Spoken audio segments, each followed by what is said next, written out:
Okay, welcome back. So today we're making a little Uzi bouncy melodic kind of beat. I've already made the sample.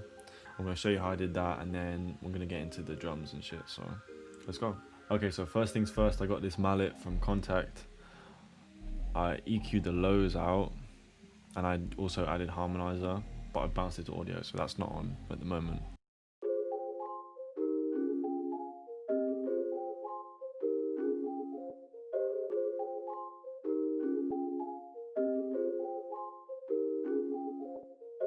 So next is the percussion.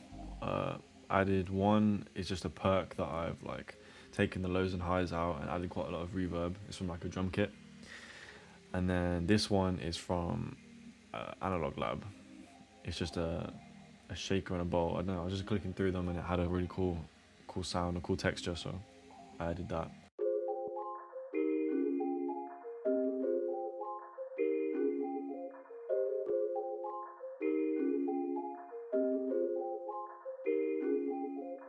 The next I wanted to add something underneath the mallet to make it sound more full and give it more depth.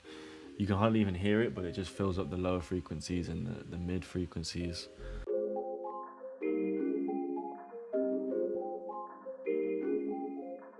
Then, you know me, vocals. I love to add vocals to my beats because I feel like it just elevates them so much. So I started off, I recorded two like takes. The first one, I think this is the first one I did.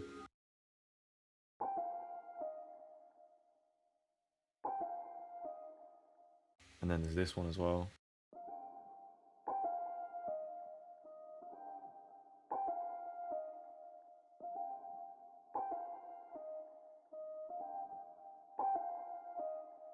So they both have alter boy, they both have EQ, like quite a lot, trying to drown out the, because obviously I can't sing, so it's drowning out the bad frequencies and the stuff you don't want. And a lot of reverb as well. Pretty much both the same. This one has tremolo control, so it's going side to side, and a bit of delay as well. So I thought that sounded cool, but I wanted to flip it and mess around with it. So I bounced it into one audio stem, so it's here, and I double timed it, so it's going twice as fast. And I just chopped it really to fit in with the other elements.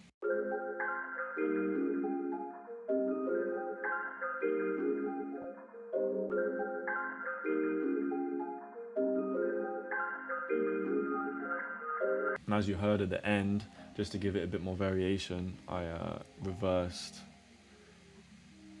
the last two little parts, so it kind of just gives it a different feel. So the final element is this bell. It's got like a quite high frequencies. It's quite harsh as well. It's got more of an attack than the original mallet that I used.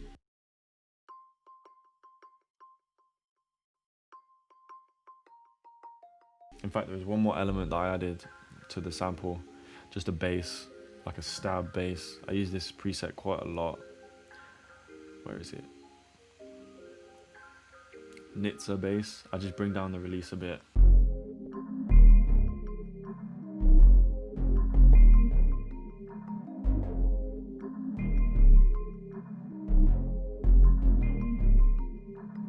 As you heard there, I've reversed and pitched down the sample, the main part of the sample, so the mallet.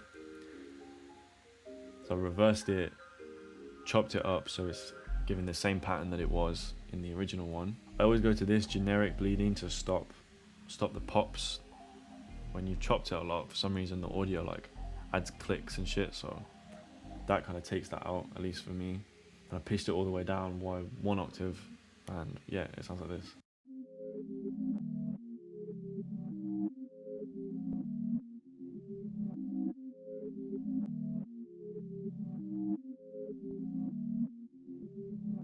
So that's going to be for the verses, it's lower down. And I've also pitched down the vocals for the verses.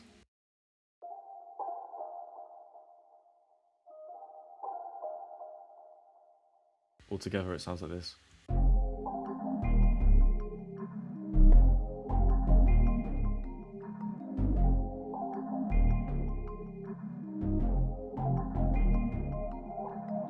So when when you're making samples, like if you're gonna flip it yourself or you're sending it out, I feel like it's always best to structure it how you would with a beat. This is like a hook and a verse basically, but it gives the producer that's flipping it, they know, you know, how to structure it. It's already done for them basically, so it just saves them a job. So I'm gonna open a new FLP, drag the sample in and add some drums so you guys can see my process of adding drums to my own samples.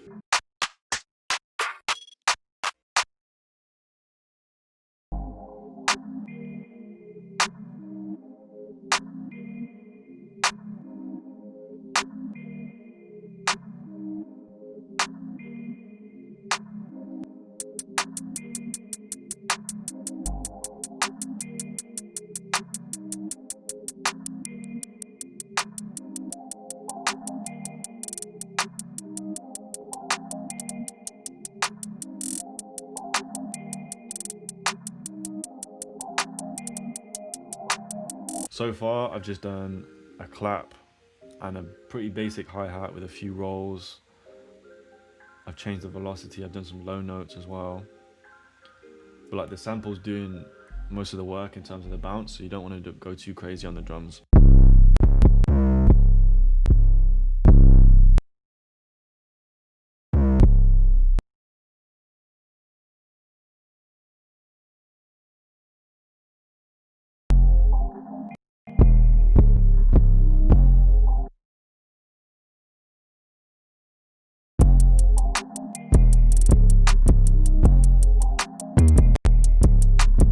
So I kept the 808s pretty simple, just following the root notes of the chords and the bounce of the chords as well, really, because that's the bounce there for you. There's no point in trying to do some extra stuff that you don't need to do.